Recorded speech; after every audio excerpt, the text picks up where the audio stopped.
ওই একদিন মাটির ভেতরে হবে ঘর।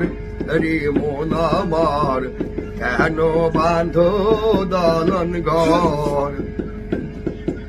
আর রক্ত মাংস চর্ম গলে পচে যাবে, শিরায় উপশিরা তোমার ছিন্ন ভিন্ন হবে।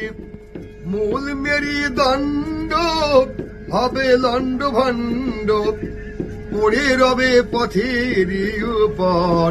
রে মন আমার কেন বাঁধো দালান ঘর? রে মন আমার কেন বাঁধো দালান ঘর?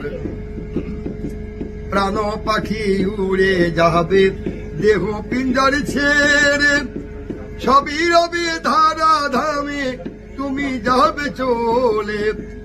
আত্মীয় স্বজন বন্ধু বান্ধব কি করিবে তোমারই তখন? রে মন আমার কেন বাঁধো দালান ঘর?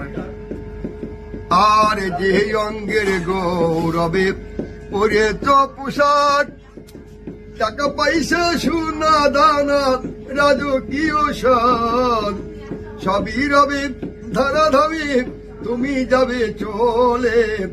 দিবে না এক টুকরো কাপড়। রে মন আমার কেন বাঁধো দালান ঘর? এই কাকার গানটা শুনে আমার খুব ভালো লাগলো। তো কি বলবো, মানুষের জীবনে এরমই আছে, তিনি অন্ধ হয়েও জগৎটাকে দেখতে পারছেন, এটাই খুব খারাপ লাগলো। তো আপনাদের কি বলবো যে ঠাকুরদাদেরকে একটু ভালোবাসা দিও। তো ভালোবাসা না দিলে ভালোবাসা পাওয়া যাবে না। একটা কথা বলবো, তোমরা ভালো থাকো। আমার নাম হচ্ছে অনুকূল বিশ্বাস, বাড়ি হচ্ছে মাদের গ্রাম। আমি সাধারণ স্বেচ্ছাসেবক এবং ডাক্তারি করি। তো একটা কথা বলবো, ইনি দীর্ঘজীবী বেঁচে থাকুক, ভালো থাকুক। আর আমার আর কিছু দেওয়ার মতো নাই, তার যতটুকু পারি আমি দিচ্ছি। তো ভালো থাকবেন, সুস্থ থাকবেন। Bye bye, tata.